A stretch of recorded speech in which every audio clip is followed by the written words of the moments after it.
Alors on commence. Monsieur le Premier ministre, cette visite This is your first visit to France in the capacity of the Prime Minister. The dinner you had with Nicolas Sarkozy is a somewhat unusual format, protocol-wise. Doesn't it indicate some ambiguity as to who exactly takes care of Russia's foreign policy, you or Mr. Medvedev? Нет, здесь нет никакой двусмысленности. Кроме того, что политики занимают... There is no ambiguity here.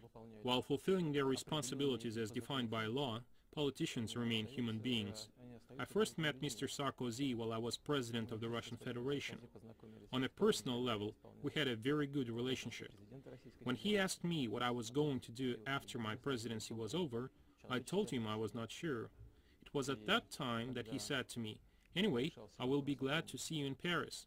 Promise me your first foreign trip in your new capacity will be to Paris." And here I am. As for the business part, naturally, I spent most of my time with Mr. Fillon.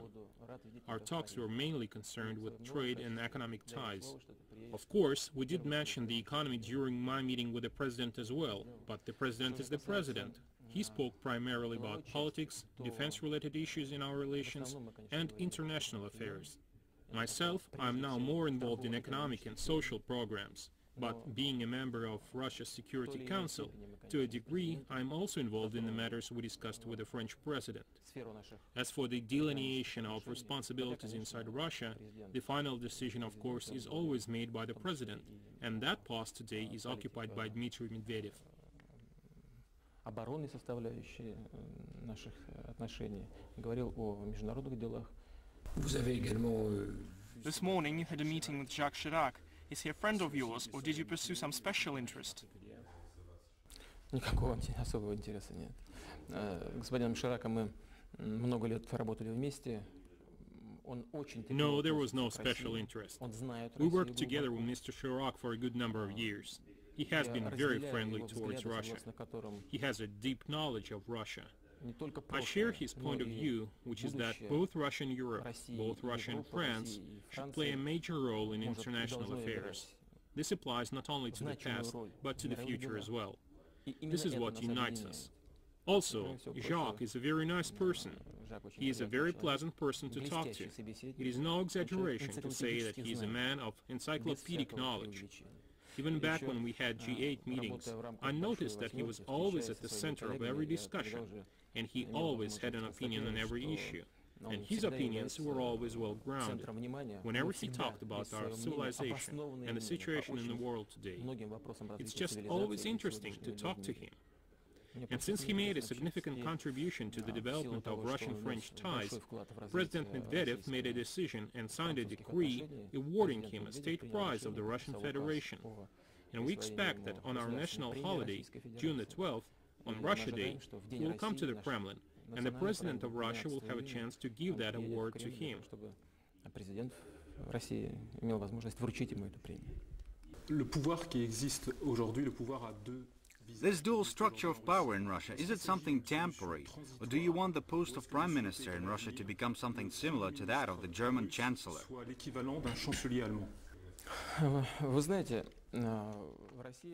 Russia is a presidential republic, and we are not going to strip the head of state of the key role he plays in Russia's political system.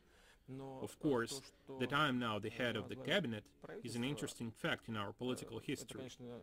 But of even greater interest is the fact that I'm now the head of a political party that plays a leading role in Russia's politics and has a clear majority in parliament.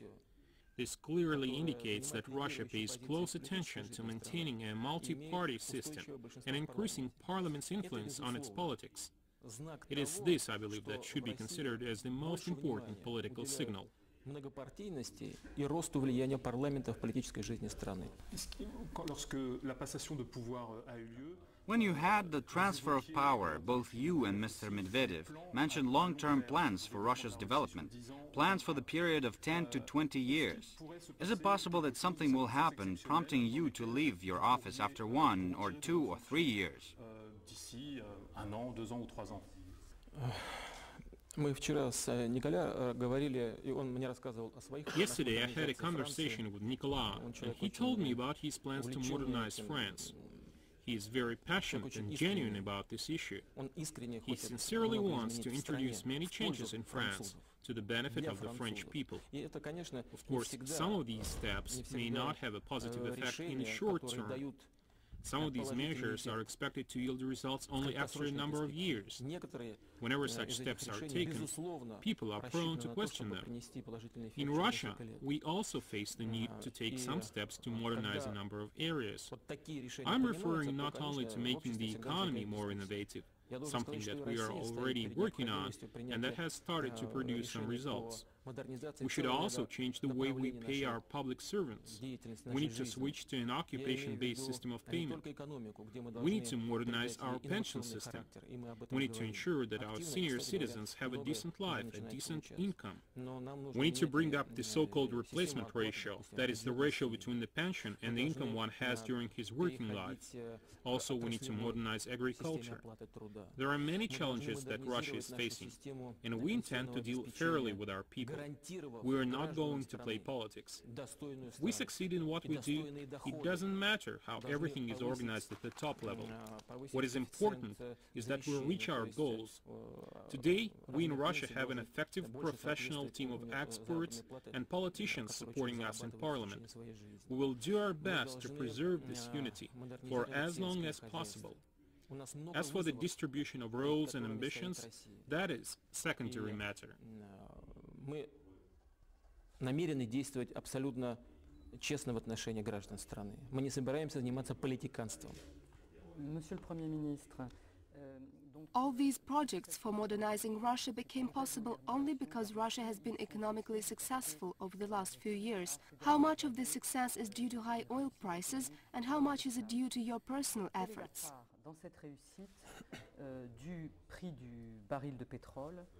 Что касается моей личной роли, то я постараюсь... As far as my personal role is concerned, I'd prefer not to do it myself. I'd prefer not to assess the work I've done. Although I believe I've been working diligently and in good faith, and there are many things I was able to accomplish, from restoring Russia's territorial integrity and constitutional order to ensuring the good dynamics of Russia's economic development and fighting poverty. Now, the high prices and the situation on international markets today, of course, had a positive effect, and that effect was substantial and significant. Nevertheless, I'd like to point out that there have been periods in the past, say in the time of the Soviet Union, when oil prices were quite high. However, that money was squandered and had no impact on economic development. In fact, even if we consider our recent history, one may recall that the oil price began to grow in 2004, but we were able to achieve a record 10% growth in the Russian economy as early as in 2000. That had nothing to do with oil prices. We made some changes to our tax system and our administration system to ensure growth in the manufacturing industry, which is of utmost importance to us.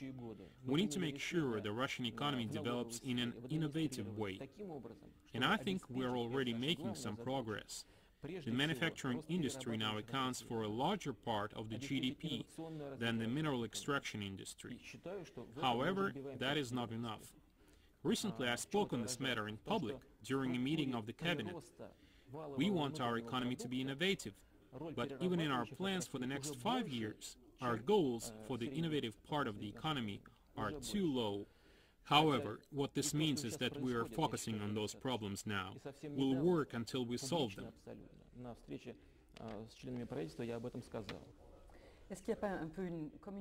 Don't you think it's a contradiction? On the one hand, you want to be innovative, but on the other hand, you emphasize the role of the government. Over the last few years, the government has established its control over some strategic areas of the economy, say the oil sector. Eventually, what we see today is that the oil extraction sector is stagnating. Don't you think that the government playing such an important role in the economy has a negative effect and is counterproductive? Un mauvais effet? Est-ce que le fait que l'État joue un grand rôle dans l'économie, est-ce que c'est pas contre-productif? Нет, это совсем не так. Вы сказали о нефтяном секторе. No, not at all. You've mentioned the oil sector. It's a mistaken view on what is going on in the... No, not at all. You mentioned the oil sector. It's a mistaken view on what is going on in the oil sector of the Russian economy. You are correct in that the amount of extracted oil did not grow over the last few years, or maybe grew insignificantly. But this is not because the government allegedly acquires control over this industry. I have several things I'd like to point out to you. First, Russia is not a member of OPEC. Second, in most oil-producing countries, oil-extracting companies are all state-owned. And third, in Russia, private companies account for a larger part of the oil and gas sector. All the world oil giants are represented in the Russian oil sector, including those from Europe, including those from France, Gaz de France, Total, and those companies develop our major fields. Granted, we did take some steps to support those companies where the state has a share or a controlling stake, say Gazprom or Rosneft. But all the other companies, and we have perhaps a dozen major companies, are in private hands, and some of them are owned by foreigners: British, American, Indian, Chinese, French, German companies. The Russian energy sector is much more liberal than those of many other countries, even European ones. For example, we're about to complete a massive reform of the electric energy sector. From July the 1st, our largest electrical company, UAS, will cease to exist. Instead, we'll have several major companies that used to be parts of this one big company. Generating facilities, both individual power plants and groups of plants, will now be sold to private owners. Major players from Europe will now be part of this. Eni from Italy, some German companies, they will invest 6, 8, 10 or $12 billion or euros. Please note that few European countries are so liberal.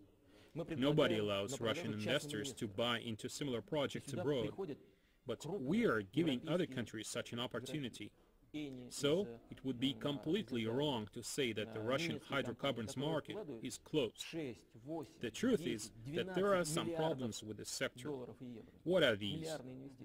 When the prices went up and oil and gas companies became excessively rich, the Russian government decided to channel this excessive profit into the Russian budget by using some tools, like export duties and the mineral extraction tax.